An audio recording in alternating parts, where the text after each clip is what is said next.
All right, every February 14th, you know the drill. It's all about hearts, flowers, chocolates. But what if I told you that the holiday we think is all about sweet, innocent romance actually started with naked men, animal sacrifice, and bloody whips? Yeah, let's dig into the wild, true story of Valentine's Day.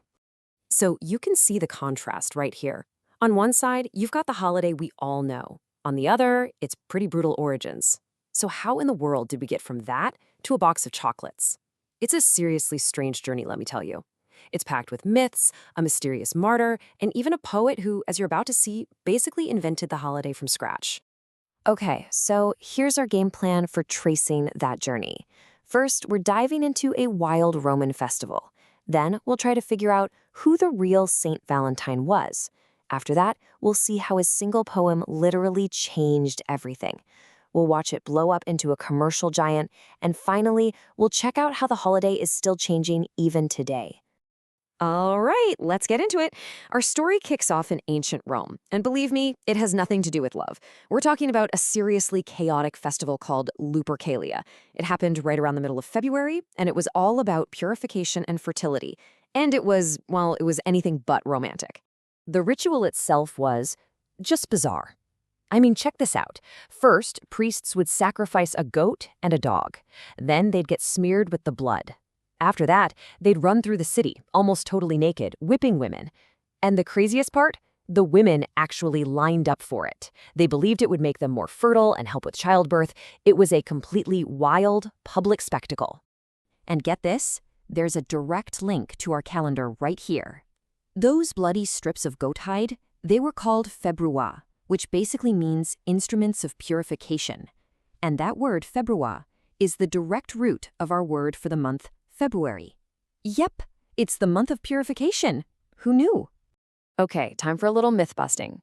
You've probably heard this story that Lupercalia had a love lottery, right? Where men and women were randomly paired up for the year. Well, that's a complete myth. It's a story that was totally made up later on to try and connect this pagan festival to a romantic holiday. If you look at the actual ancient sources, there's absolutely nothing about it. This whole thing was about fertility, not matchmaking. So, if Lupercalia wasn't about romance, how did we get from that wild fertility rite to a Christian saint's day? Well, this is where the story of Saint Valentine himself comes in, and trust me, it's a lot murkier than you'd think.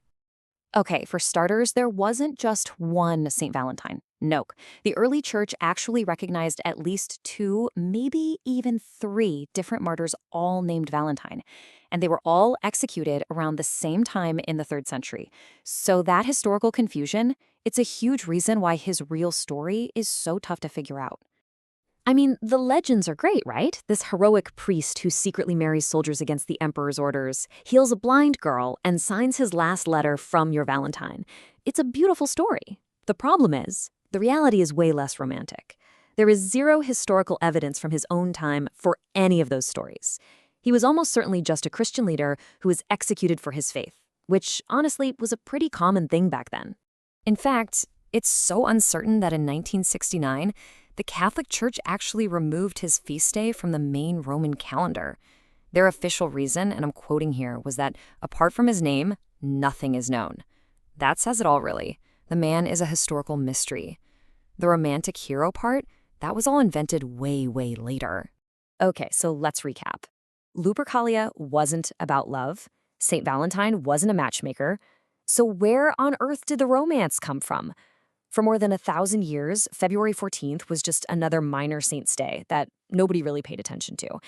And then, one poet wrote one single line, and it changed everything. Just look at this timeline. It's wild.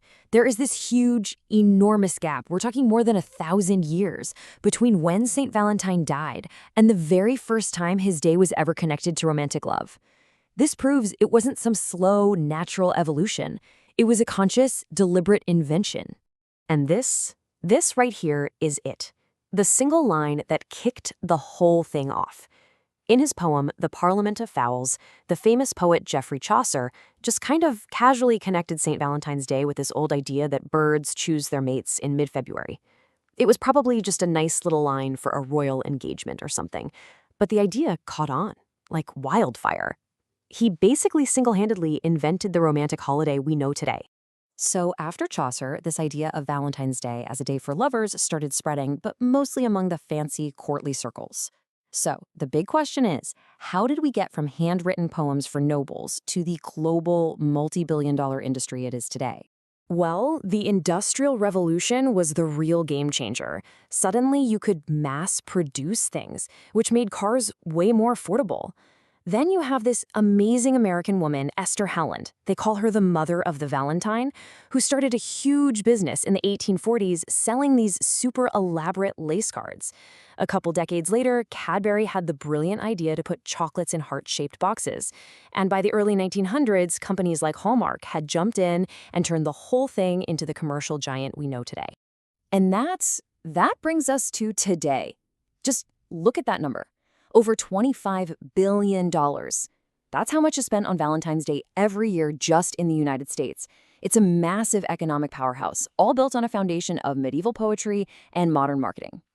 Crazy. So we've basically traveled from a cave in ancient Rome all the way to the modern shopping mall. This holiday has been pagan, religious, poetic, and super commercial. But you know what? Its evolution isn't over. Let's take a quick look at what it means to people all around the world today. Yeah, it's definitely not celebrated the same way everywhere. In Japan, for instance, it's the women who give chocolate to the men. In Brazil, they celebrate their Day of Lovers in June, mostly to avoid clashing with Carnival. A lot of Latin American countries treat it as a day of love and friendship, which is pretty cool. And in the Philippines, it's become a huge day for these massive public weddings. Okay, so let's do a super quick final recap to make sure we've got the myths straight from the reality. Was St. Valentine a matchmaker? Nope, that's a myth. He was a martyr. Did the holiday directly replace Lupercalia? Also a myth. The timing is a coincidence, but there's no proof. And is it just a Hallmark holiday? Well, while the commercial side is huge, calling it that kind of ignores that the romantic part actually goes all the way back to a poem from the 1300s. And that really brings us to the final big question. This holiday is this crazy mashup of everything we've talked about. It's got pagan timing, a martyr's name, a poet's big idea, and a modern marketer's dream. So after this nearly 2,000-year journey, what does Valentine's Day actually represent to you? Is it an ancient ritual, religious faith, poetic love, or just modern commerce? It seems like the answer is still evolving.